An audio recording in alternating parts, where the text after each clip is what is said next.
সামনেই আলোর উৎসব দীপাবলি ও কালীপুজো। তার আগেই আকাশে দেখা যাচ্ছে মহাজাগতিক দৃশ্য। এমনটাই জানালেন ইন্ডিয়ান সেন্টার ফর স্পেস ফিজিক্সের তরফে জ্যোতির্বিজ্ঞানী সন্দীপ চক্রবর্তী।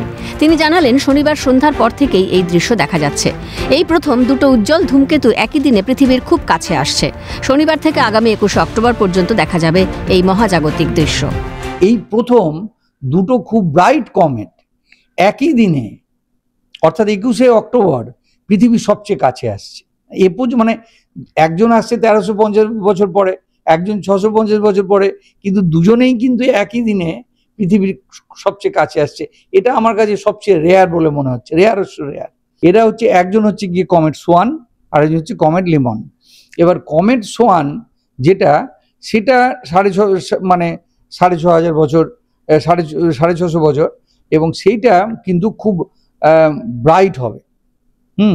সেইটা প্রায় খালি চোখে দেখা যাবে, এবং আমি অলরেডি দেখাচ্ছি আকাশে কোথায় এটা দেখা যাবে, এবং সেটা সূর্য ডোবার ঠিক আজ থেকে দেখতে শুরু করে ফেলা উচিত। আমার সাজেশন যে যদিও 21 তারিখে সবচেয়ে কাছে আসবে, কিন্তু ব্রাইটনেসের মধ্যে এত কোনো ডিফারেন্স হবে না যে আমরা 21 অব্দি ওয়েট করব। সন্দীপ চক্রবর্তী জানালেন, সোয়ান নামের ধূমকেতুটি খালি চোখে দেখা যাবে, আর লেমন নামের ধূমকেতুটি দেখতে হলে দূরবীনের প্রয়োজন। যত দিন যাবে ও কিন্তু সূর্য ডোবার পরে পরে ডুবতে শুরু করবে, ফলে দিন গেলে ব্রাইট হবে বটে, কিন্তু সূর্যের খুব কাছে চলে আসবে বলে তাকে নাও দেখা যেতে পারে। সেই রিস্কটা না নিয়ে, এবং কালী পুজোর পটকা এবং এরোসল যা যা পলিউশন হবে ধরে নিয়ে, আমার মনে হয় প্রত্যেকের 18 এবং 19-এ দেখে ফেলা উচিত।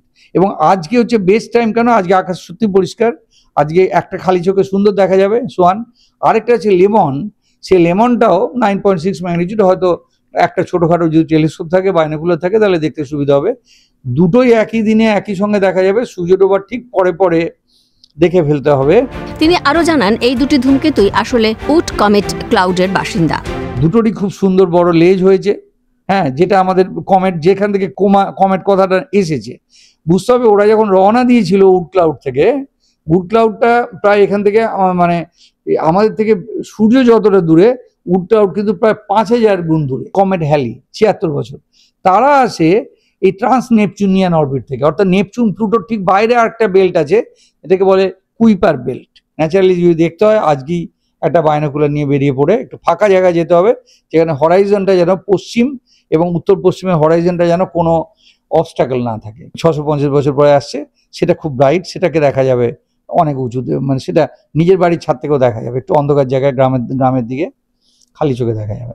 কিন্তু এর পরবর্তীকালে কবে আবার দেখা যাবে তা নিয়ে কিন্তু ইতিমধ্যেই জ্যোতিষ বিজ্ঞানী যারা রয়েছেন তাদের তরফ থেকে দেখা হচ্ছে। আবার কবে এই মহাজাগতিক দৃশ্য দেখা যাবে তা এখনই কিন্তু বলা সম্ভব হচ্ছে না।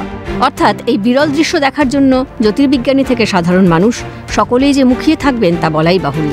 ক্যামেরায় সায়ন চক্রবর্তীর সঙ্গে ইন্দ্রনীল ঘোষের রিপোর্ট, ক্যালকাটা নিউজ, কলকাতা।